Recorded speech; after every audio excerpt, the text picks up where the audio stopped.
뉴욕 기독교회 청년 여러분들 반갑습니다. 궁금한 신앙 이야기 Y라는 주제로 저희가 함께 오늘도 주님의 말씀을 나누도록 하겠습니다. 오늘 네 번째 시간 우리가 함께 나눌 주제는 11조를 꼭 해야 하나요? 라는 주제입니다. 11조와 관련해서 참 여러 가지 질문들이 있는 것 같습니다. 11조를 꼭 해야 하나요? 에서부터 꼭 10분의 1만 해야 합니까? 아니면 세금은 어떻게 하죠? 세금을 포함 후 아니면 세금을 뺀 후 11조를 해야 하나요? 꼭 11조를 우리 교회에만 해야 합니까? 저 선교지에 보내면 안 됩니까? 이러한 다양한 질문들이 있죠. 이러한 다양한 질문들 앞에서 우리는 어떻게 응답할 수 있을까요? 우리가 먼저 이 11조의 기원에 대해서 성경적으로 해답을 찾아보도록 하겠습니다. 사실 11조는 가장 먼저 구약 성경 안에서부터 몇 가지 사례에서 우리가 찾아볼 수 있습니다. 가장 첫 번째는 아브라함의 11조입니다. 아브라함이 조카 롯을 소돔과 고모라에서 구한 후 이후 평화의 왕이며 이 지극히 높으신 하나님의 제사장인 멜기세덱이 떡과 포도주를 가지고 아브라함을 축복한 사건이 이 창세기 14장에 등장하게 됩니다. 창세기 14장 20절에 이런 말씀이 있죠. 천지의 주제이시오 지극히 높으신 하나님이여 아브라함에게 복을 주옵소서 너희 대적을 내 손에 붙이신 지극히 높으신 하나님을 찬송할지어다 하니 아브라함이 그 얻은 것 중에서 10분의 1을 멜기세덱에게 주었더라 라고 기록되어 있습니다.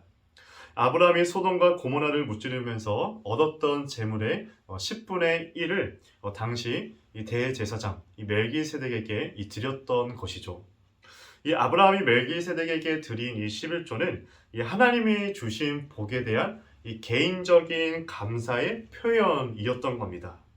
개인적인 감사의 표현으로서의 11조가 바로 이제 아브라함의 11조이죠. 그런데 이처럼 개인적인 11조, 개인적인 감사로서의 11조가 조금 더 발전하게 되는데요.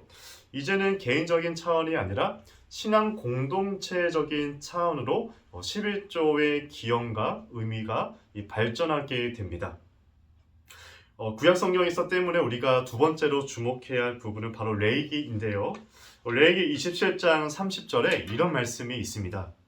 그 땅의 10분의 1, 곧 그 땅의 곡식이나 나무의 열매는 그 10분의 1은 여호와의 것이니 여호와의 성물이라 라고 말씀하고 있습니다. 이 구약 성경에는 총 12지파가 있었습니다. 12지파 중에서 유일하게 땅을 배분받지 못한 이스라엘 지파가 있다면 바로 레위 지파이었습니다. 당시 레위 지파는 제사장 역할을 했었죠. 제사장 역할로 말씀을 강론하고 회막에서 제사를 드림으로 11지파의 죄를 담당하면서 하나님과 백성들 사이를 중재하는 사역을 감당했습니다. 하나님의 진노를 받지 않도록 레위인들이 하나님 앞에 제물로 제사를 드려주는 중보자 역할을 해주므로 이 공동체가 살아갈 수 있도록 해준 것이죠. 그래서 나머지 11지파는 하나님의 용서하심, 하나님의 사유하심과 레위 지파가 아무 분깃도 없이 제사의 행위를 하는 헌신과 희생으로 우리가 살아남는다는 신앙 공동체의 고백으로서의 11조를 드렸다는 것입니다. 당시에 땅을 배정받지 못한 레위 지파에게 생활비를 해결해 주는 것이 하나님의 원리이었습니다.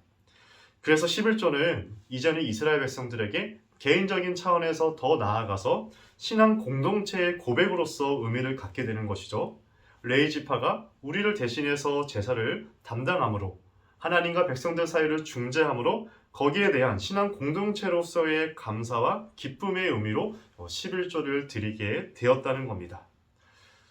그리고 이제 11조가 개인적인 차원 또 신앙 공동체의 고백으로서의 차원에서 더 나아가게 되는데요. 이제는 사회적 돌봄의 차원까지 구약 성경에서는 11조가 발전하게 됩니다.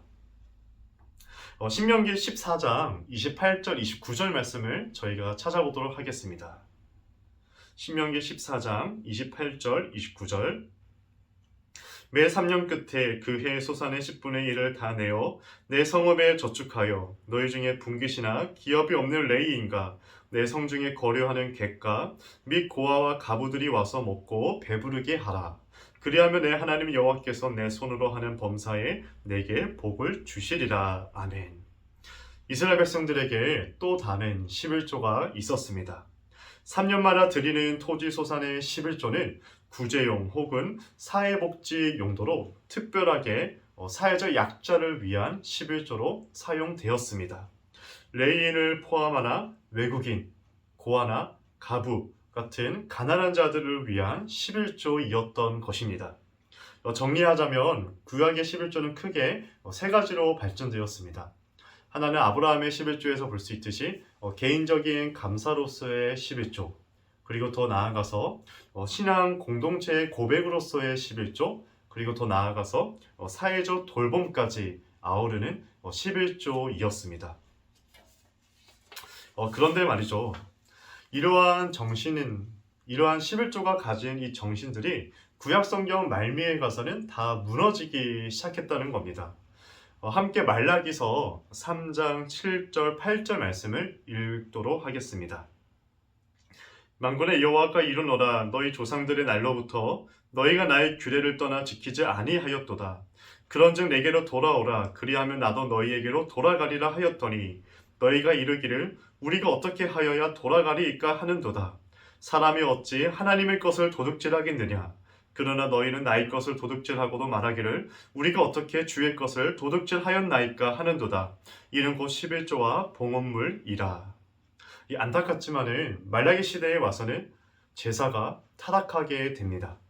제사장은 상한 빵을 제사상에 올렸고 사람들이 가져온 육축 중에서 눈멀고 병든 것들을 희생 제사물로 드리기 시작했습니다. 가난한 자와 고아와 가부들은 굶어 죽든지 아니면 상한 음식을 먹어야만 했습니다. 이전에 있었던 한 개인의 감사와 신앙 공동체의 고백과 사회적 돌봄으로서의 11조는 말라기 시대에는 사라지게 되었죠. 그리고 신약 시대로 넘어왔습니다. 예수님께서 11조를 언급한 부분들이 있는데요. 신약 시대에 넘어오면서 예수님께서 새롭게 이 11조의 정신에 대해서 새롭게 제정한 부분들이 있습니다. 특별히 이제 마태복음 23장 23절 말씀인데요. 저희가 함께 읽도록 하겠습니다. 화 있을진저 외식하는 서기관들과 바리새인들이여 너희가 박하와 회양과 이 근처의 11조는 들이되 율법에 더 중한 바 정의와 긍휼과 믿음은 버렸도다. 그러나 이것도 행하고 저것도 버리지 말아야 할지니라. 신약시대로 넘어오면서 이 11조는 이 구약 성경에서 말하는 이 감사와 신앙 공동체의 고백과 사회적 돌봄의 기능을 다 잃어버리게 되었습니다. 그리고 이제는 바리새인들과 서기관, 종교 지도자들의 위선과 종교적인 어떠한 자부심으로 변하게 된 것이죠. 그런 시대에 예수님께서 11조를 다시 한번 해석해 내신 겁니다. 예수님에게 있어서 종교 지도자들이 드린 11조는 바로 정의와 긍휼과 믿음을 잃어버렸다는 것입니다. 예수님이 말씀하신 정의, 긍휼, 믿음이 무엇입니까?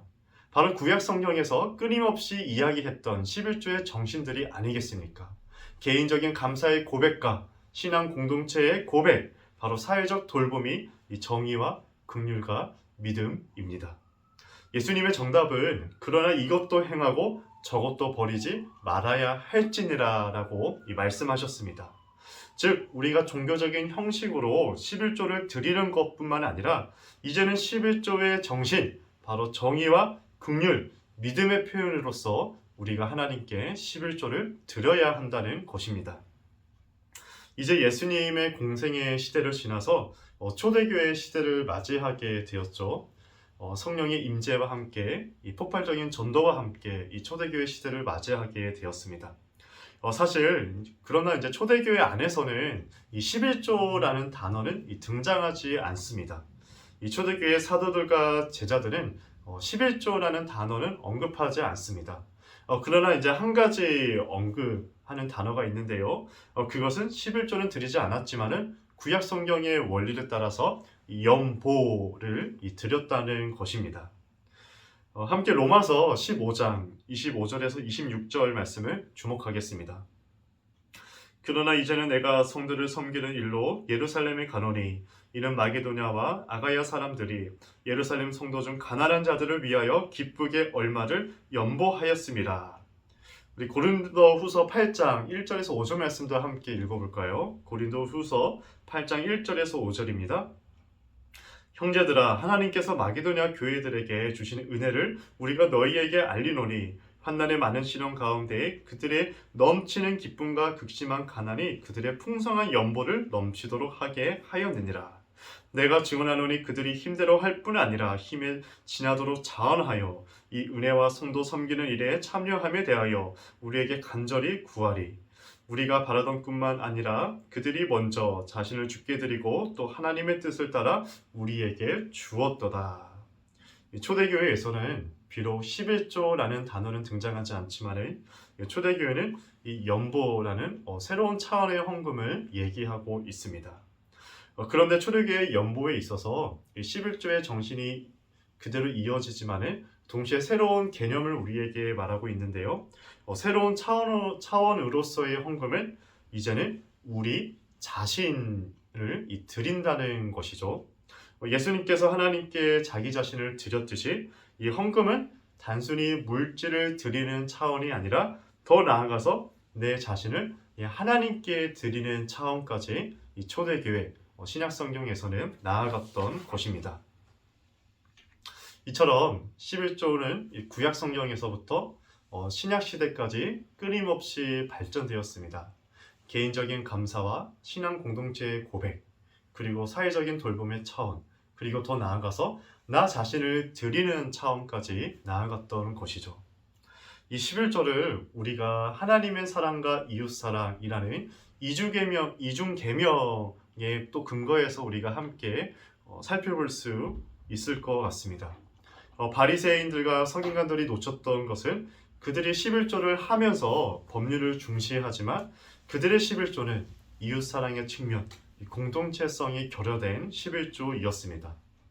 하나님 사랑의 측면에서의 11조의 정신은 나는 하나님의 도움으로 살았습니다. 나는 하나님의 도움으로 승리했습니다. 나는 하나님의 도움으로 위기를 넘겼습니다. 하나님께서 승리를 주셔야만 제가 살 수 있습니다. 하나님 고맙습니다. 라는 의미를 가지고 있습니다. 그리고 이웃사랑의 측면에서는 우리의 11조를 통해 이웃사랑의 실천까지 나아가야 된다는 것입니다. 우리의 헌금이 사회 곳곳에 구제와 돌봄과 선교적 활동을 위해 쓰여져야 한다는 것입니다. 그래서 교회는 성도들을 통해 받은 헌금을 알뜰하게 투명하게 관리할 수 있어야 합니다. 선교와 구제, 교육, 사회적인 실현 등 이웃사랑을 실천하는 일에 합리적으로 최선을 다하여 잘 써야 합니다. 그럴 때 성도들은 자원하는 마음으로 자신을 주께 드리듯이 하나님의 뜻을 따라 11조를 낼 수 있는 것입니다. 자, 그래서 우리 청년 여러분들 11조를 꼭 드려야 하나요? 사실 11조는 우리의 의무를 넘어서서 하나님의 성도가 가지고 있는 이 특권 중에 특권이라는 것입니다. 하나님 사랑에 대한 감사의 표현이고 이웃사랑의 실천이 바로 11조의 정신입니다. 11조는 내가 반드시 지켜야 할 율법이 아니기 때문에 결코 자원하는 마음이 없이는 억지로 하지 마시기를 바랍니다. 11조와 우리가 받을 구원은 사실 상관은 없습니다. 그러나 11조는 하나님의 성도들이 가지는 이 특권 중에 특권이라는 것입니다. 11조가 우리의 신앙 고백과 함께 자연스러운 열매까지 이어지기를 주님의 이름으로 축원합니다.